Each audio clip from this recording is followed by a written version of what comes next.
So this fall will be 3 years since my last relationship.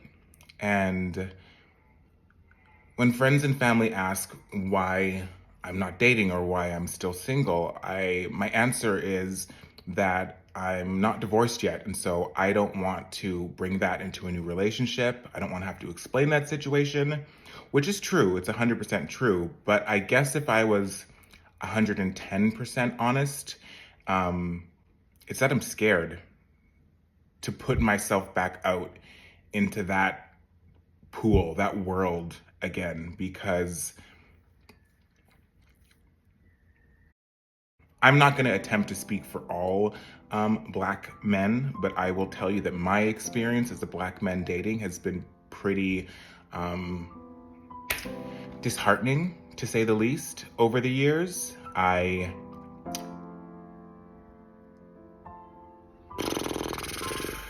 For a lot of my experience in dating, I was reduced to either a stereotype or a fetish or a kink. I was never kind of seen as myself. I was always seen as, you know, the Black guy in the room.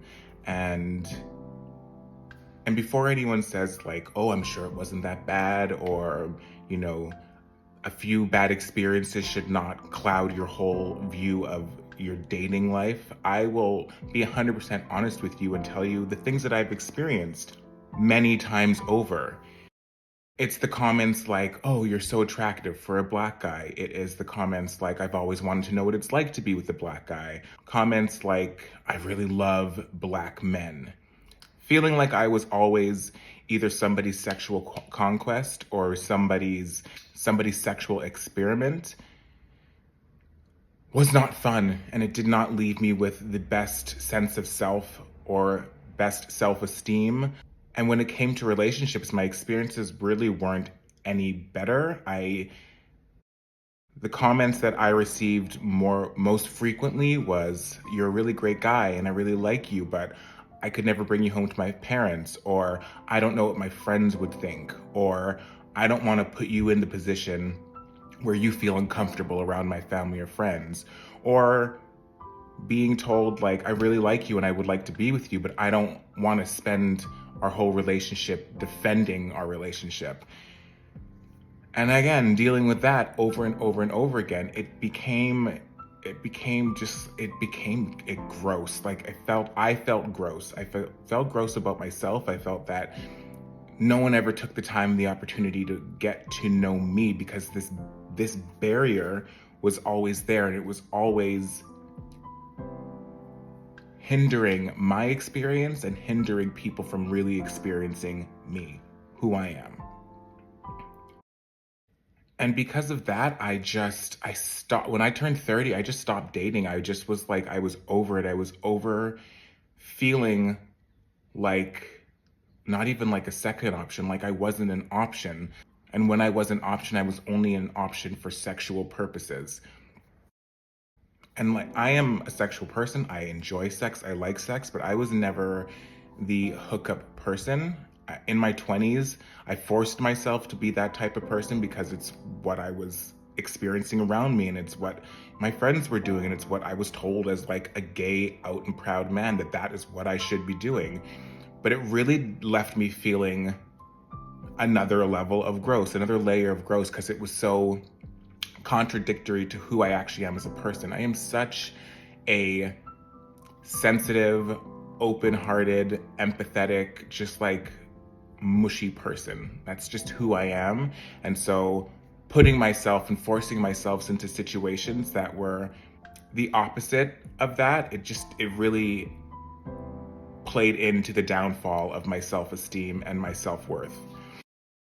If that was all I was going to experience, I didn't want any parts of it. Like, it just wasn't for me.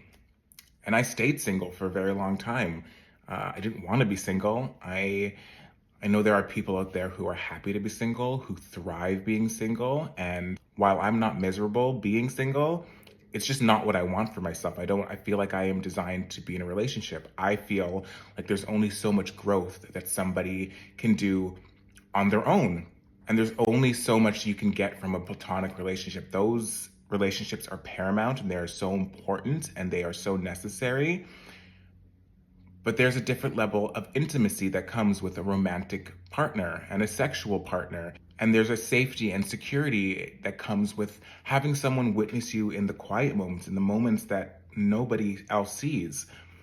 And I want that. I've always wanted that. That's what I've always desired, and it's what I've always longed for. And it wasn't what I was getting. So I removed myself from the situation. And I stayed single for a very long time, like 7 years. Meeting Ben and falling in love with Ben and marrying Ben, like that was not on my bingo card. I did not see that coming. And he obviously didn't turn out to be my forever person. And at the time I knew that, but it's really in the years that passed that I really understood the purpose of that relationship. And the purpose of that relationship was to remind me, it was to prove to me actually, that good men, good guys exist out there. There are kind, genuine men with kind and genuine hearts who will love me and accept me and embrace me and allow me to be a fully realized human, and who see validity in having a relationship with me that has nothing to do with sex at all. Like, I am worthy of being loved in a true and authentic way. That is what that relationship showed me. And I will always be forever grateful for that, because before I met Ben, my self-esteem, I wouldn't even say it was low, it was just non-existent. I didn't view myself as anything worthy or desirable. And it's that double-edged sword, right? Like, my experiences is what led to me having such low self-esteem and self-worth. But because my self-worth and my self-image and self-esteem are so low, that's what I was attracting into my life. And you accept the love that you think you deserve. And so what I was getting and what I was accepting was par for the course. But I was only accepting it because of where I think everyone gets what I'm trying to say here. But through my last relationship and being loved in a genuine and kind way and a gentle way and a patient way, my self-esteem began to slowly rise up. But there's only so much that one person can do for you. Like, I truly believe that the way you feel about yourself and the way you think about yourself is the most important when it comes to the journey of self-acceptance and self-love and worthiness.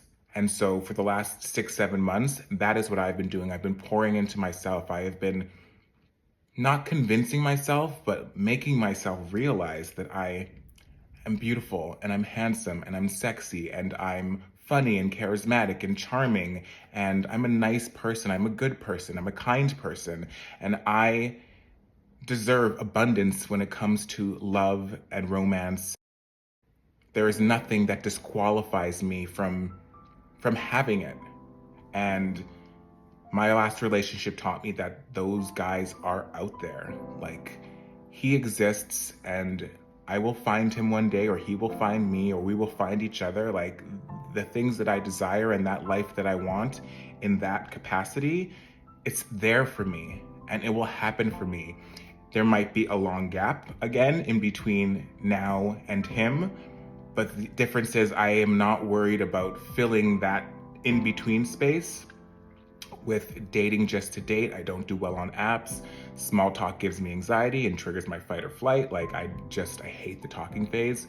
So I'm not really on those apps. And again, I'm not a hookup person, so I wouldn't be using it for that either. So I'm good. Like, I'm good in that regard. I'm good to wait and I'm good to be patient, because I do believe that it will happen for me. And in the meantime, I am just focusing on myself and pouring into myself, like I said, and being for myself what I want in a partner. You know what I'm saying? You understand? You get it?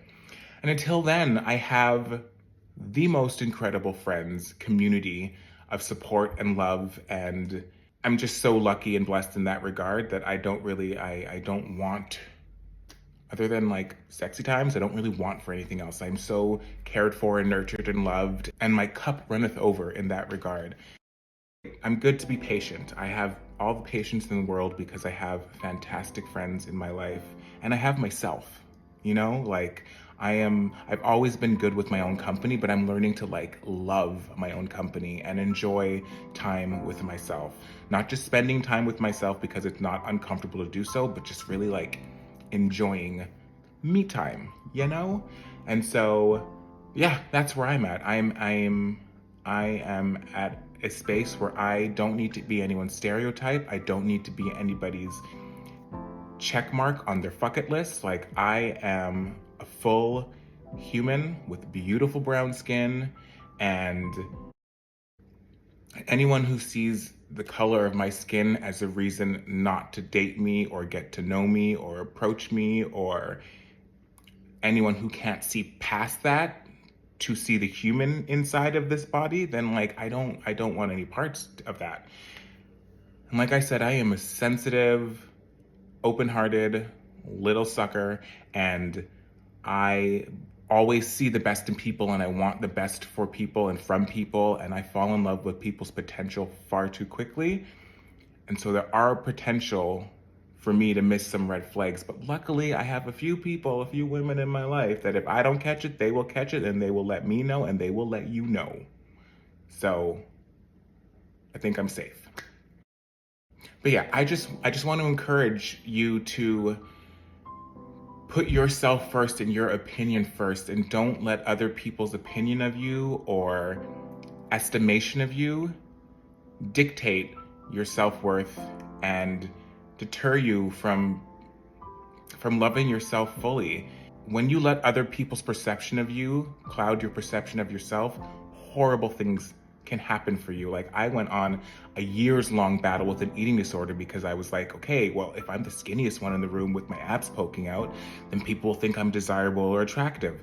None of that fucking matters. None of that fucking works. Like, even this doesn't matter. Anyone's skin color doesn't matter. Your body type, your body shape doesn't matter. It's who you are as a person. And the right people, romantic and platonic, will come into your life, and they will get that. They will know that. And because they're on that same wavelength, and those will be your people, and that will be your person.